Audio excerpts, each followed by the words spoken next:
بسم اللہ الرحمن الرحیم۔ السلام علیکم ناظرین، زمزم سب پانیوں کا سردار اور حضرت جبرائیل علیہ السلام کا کھودا ہوا چشمہ ہے۔ زمزم کا پانی شیرخوار حضرت اسماعیل علیہ السلام کی پیاس بجھانے کے بہانے اللہ رب العزت نے تقریباً 4000 سال قبل ایک موزے کی صورت میں مکہ مکرمہ کے بے آب ریگستان میں جاری کیا، جو آج تک جاری ہے۔ یہ کنواں وقت کے ساتھ ساتھ سوکھ گیا تھا۔ حضور صلی اللہ علیہ وآلہ وسلم کے دادا حضرت عبد المطلب نے ارشاد خداوندی سے دوبارہ کھدوایا، جو آج تک جاری ہے۔ صحرائے عرب کے صحرا میں سبزے سے خالی 2 خشک پہاڑ، جہاں ایک بچہ پیاس کی شدت سے ایڑیاں رگڑ رہا تھا۔ ماں یہ منظر دیکھ کر ہول کھا رہی تھی۔ مشکیزے میں موجود پانی کب کا ختم ہو چکا تھا۔ صحرا کی تپتی دوپہر اور جلساتی لو نے انہیں بے حال کر دیا تھا۔ ماں اپنے بیٹے کو سسکاتا اور تڑپتا نہ دیکھ سکی اور پانی کی تلاش میں سامنے موجود صفا کے پہاڑ پر چڑھ گئی، لیکن پانی نہ ملا اور اس پہاڑ سے اتر کر تیزی سے دوسری جانب موجود مروہ نامی پہاڑی پر جا پہنچی۔ 3-4 چکر لگا کر ممتا کی محبت کے ہاتھوں مجبور ہو کر وہ واپس آتی۔ بیٹے کو پہلی کی طرح تڑپتا دیکھ کر وہ واپس پلٹی، دوبارہ وہی چکر پہاڑ سے اترتی اور تیزی سے دوسرے پہاڑ پر چڑھتی۔ پانی کی تلاش میں وہ ان پہاڑوں کے 7 چکر لگا چکی تھی، لیکن پانی کہیں نہ ملا۔ پھر وہ ماں دوڑ کر اپنے بچے کے پاس آئی۔ سینکڑوں ماؤں سے زیادہ محبت کرنے والا اللہ یہ منظر دیکھ رہا تھا۔ اس نے فوراً حضرت جبرائیل علیہ السلام کو وہاں بھیجا۔ آپ علیہ السلام نے ایڑی زمین پر ماری اور زمین سے پانی کا چشمہ ابل پڑا۔ بظاہر آخری سانس لیتے حضرت اسماعیل علیہ السلام کی بیتاب ماں حضرت حاجرہ بی بی ابلتا پانی کا چشمہ دیکھ کر خوشی سے نہال ہو گئی اور پانی کے گرد منڈیر بنا دی تاکہ پانی ادھر ادھر نہ ہو جائے۔ حضور صلی اللہ علیہ وآلہ وسلم نے فرمایا، اگر حاجرہ بی بی اس پانی کے گرد منڈیر نہ بناتی تو آج یہ پانی ایک دریا کی شکل اختیار کر لیتا۔ اس عجیب و غریب پانی نے ماں اور بیٹے کو کھجور اور کھانے سے بھی بے نیاز کر دیا۔ پانی پیتے ہی پیاس کے ساتھ ساتھ بھوک کا احساس بھی مٹ گیا۔ ابھی چند دن بھی نہ گزرے تھے کہ بنو جرہم کا ایک قافلہ وہاں سے گزرا۔ دیکھا کہ مکہ کی گھاٹیوں پر پرندے اڑانے بھر رہے ہیں۔ ان کے لیے یہ منظر حیران کن اور ناقابل یقین تھا۔ اس علاقے میں تو ہاک اڑتی تھی اور لو کا گزر ہوتا تھا۔ وہ حیران تھے کہ یہ پرندے یہاں کیسے؟ عرب کے ریگستانوں میں تو صرف پرندے پانی والی جگہ پر ہی نظر آتے تھے۔ اس جستجو نے انہیں گھاٹی کی طرف آنے پر مجبور کر دیا۔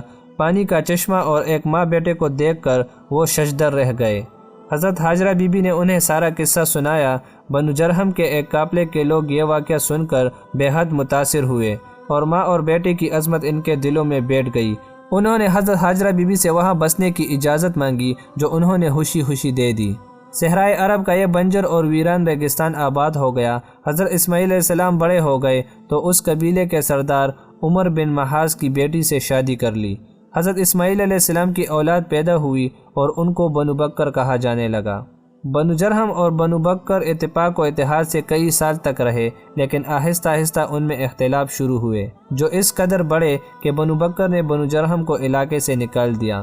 بنو جرہم نے اس علاقے کو چھوڑنے سے پہلے خانہ کعبہ کا سارا خزانہ، غلاف کعبہ اور قیمتی تلواریں زمزم کے کنویں میں ڈال دی اور مٹی سے کنویں کو بند کر کے زمین کو برابر کر دیا۔ آب زمزم کے ارد گرد کا علاقہ پھر ویران ہو گیا۔ حج کے دنوں میں وہ علاقہ آباد ہوتا، لیکن اب آب زمزم کا قصہ یاد ماضی رہ گیا تھا۔ برسا برس گزر گئے۔ 6 صدی عیسوی میں خانہ کعبہ کے نگران مطلب بن عبداللہ انتقال کر گئے۔ عبد المطلب کو حاجیوں کے امور کا نگران بنا دیا گیا۔ عبد المطلب حاجیوں کو پانی پلاتے تھے۔ اس مقصد کے لیے مکہ میں کہیں کنویں کھودے گئے۔ حضور صلی اللہ علیہ وآلہ وسلم کی ولادت سے چند سال پہلے آپ علیہ السلام کے دادا عبد المطلب کو خواب میں بشارت ہوئی۔ کوئی کہہ رہا تھا طیبہ کو کھودو۔ حضرت عبد المطلب کو معلوم نہیں تھا کہ طیبہ کیا ہے۔ اگلی رات پھر خواب آیا، کہا گیا برہ کو کھودو، مگر وہ برہ کو بھی نہیں جانتے تھے۔ تیسری رات خواب میں کہا گیا مدنو کو کھودو، لیکن یہ بات بھی ان کی سمجھ میں نہ آئی۔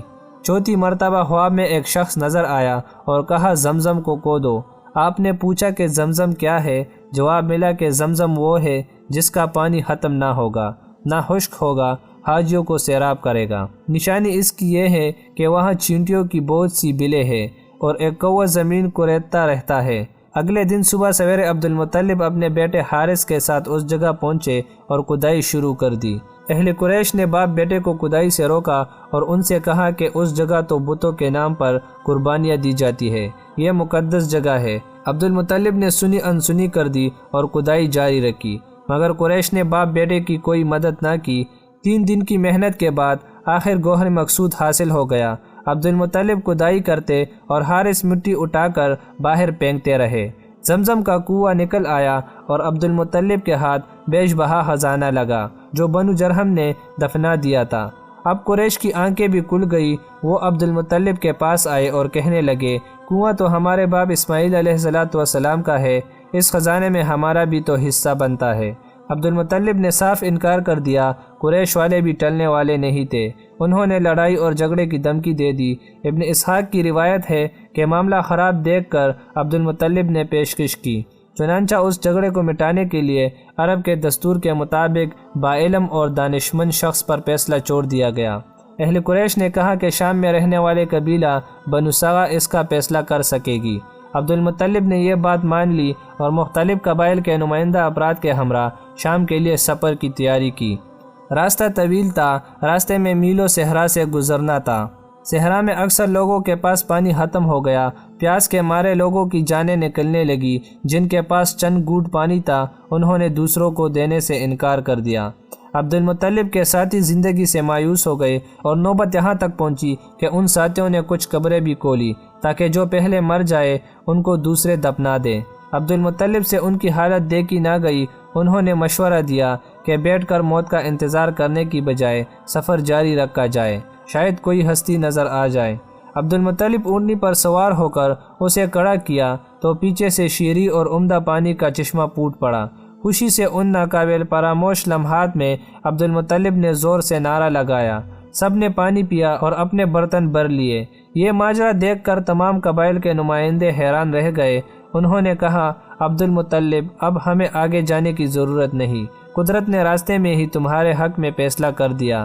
اب ہم تم سے زمزم کے مسئلے پر نہیں جھگڑیں گے۔ جس ذات نے اس بیاباں صحرا میں تمہارے لیے چشمہ جاری کیا، بے شک اسی نے تمہیں زمزم عطا کیا ہے۔ اس کنویں کی عظمت تو دیکھیے، آب زمزم حضرت اسماعیل علیہ السلام کے لیے نکالا گیا اور اس کی وجہ ان کی والدہ بنی۔ اللہ رب العزت کے حکم سے حضرت جبرائیل علیہ السلام نے یہ پانی جاری کیا۔ اس پانی کو تمام انبیاء اور نیک لوگ پیتے رہے۔ ایک مرتبہ حضور صلی اللہ علیہ وآلہ وسلم آب زمزم کے کنویں پر تشریف لائے۔ آپ صلی اللہ علیہ وآلہ وسلم کے لیے پانی کا ایک ڈول نکالا گیا۔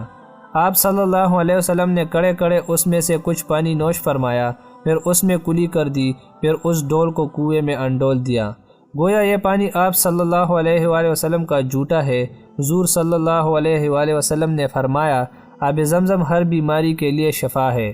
آب زمزم کا کنواں خانہ کعبہ کے جنوب مشرق میں تقریباً 21 میٹر کے فاصلے پر تہخانے میں واقع ہے۔